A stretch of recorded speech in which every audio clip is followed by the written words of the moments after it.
what's up? It's me. I'm back for another vlog today. How are you guys? Kamusta pong lahat? At ito, panibagong araw, panibagong vlog po tayo ngayon. At maligayang, anong araw ba ngayon?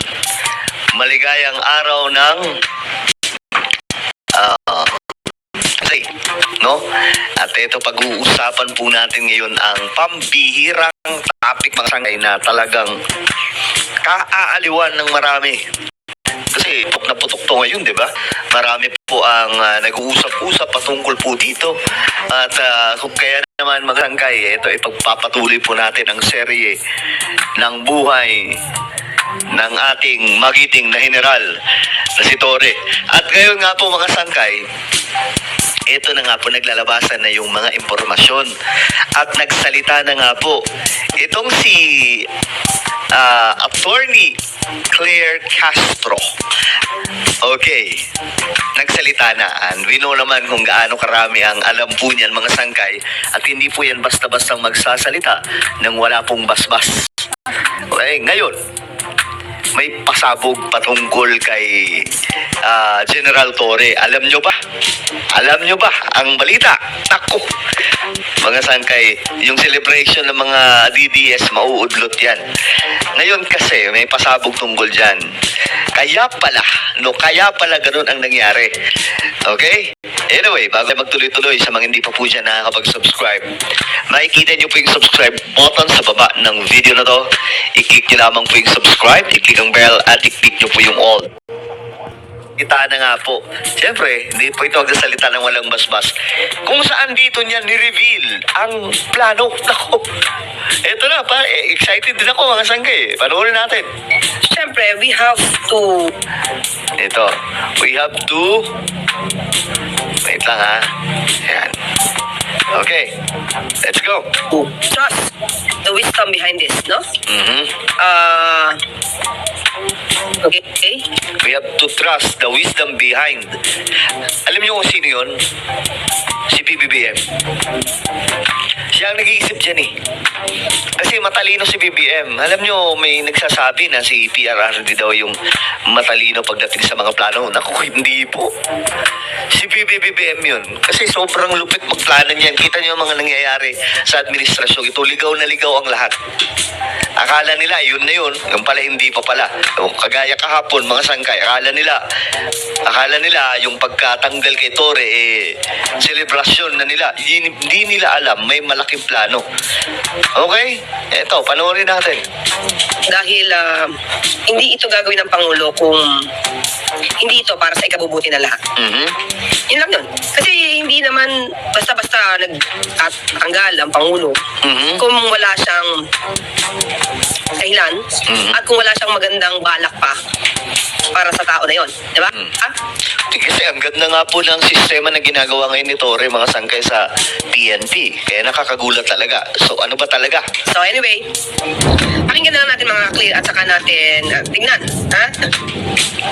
Pero bukas pa kasi ang aking press con. Pero, sige. Ngayong araw, abangan din natin yun. Mamaya pa yan eh. Ang sabi, ngayong araw, mayroon pong malalaking pasabog. So, kaabang-abang po yan, guys. Natin dito. At yung mga naging trabaho naman niya, naaayon naman sa batas, di ba? At yun ang tinatawag ng pagkakataon. So kaya sabi nga niya, the President is fond of General Torre. So maganda naman yung samahan nila. Okay? Yan, nakakasad, sabi ni Nena, Uringay. So, okay, tuloy. Okay, pakinggan po natin mabuti kasi dito i-reveal ni Attorney Claire Castro. Okay, so ang nakaklear kasi may mga pagkakataon na ang issue kasi is internal. Kung meron man nagiging hindi pagkakasundo or may nagiging issue sa loob, normally dapat hindi na sinasabi ito in public. Kung bakit talaga, anong dahilan. Siyempre, kasi kung may kinalaman naman sa security, so hindi naman daw ito dapat na i-reveal pa, no? Yung detalye. At sa pag-aaral ng Pangulo, sa tingin niya, mas dapat na ito yung dapat na maging desisyon. Diba?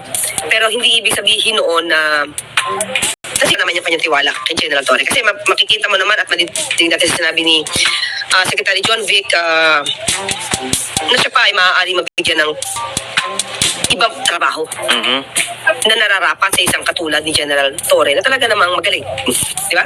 Hindi matatawaran ng galing ni General Torre, pati ang tapang ni General Torre. Okay, so pansinin nyo kung paano i-appreciate ng palasyo nila Attorney Claire yung trabaho ni General Torre. Pansinin nyo lang mga sangkay. So, mayroong something talaga na magugulat na lamang po tayo. Well, dito i-reveal din naman. Tuloy tayo. Kaya sabi nga niya, may mga pagkakataon kahit mabigat ang pagdidesign na ito ng Pangulo, kinakailangan. Bakit? Hindi para pansarili. Diba?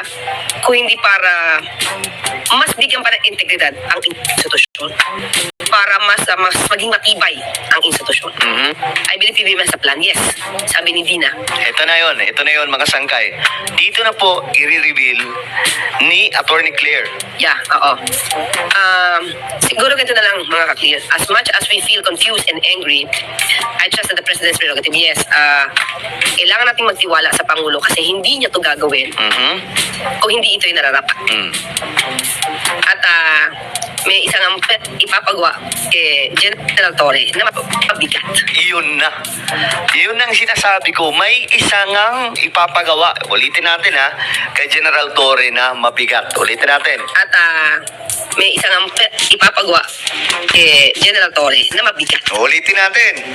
Para sigurado tayo sa pandinig. At may isang ipapagawa kay General Torre na mabigat. Nako, ano kaya yan mga sangkay?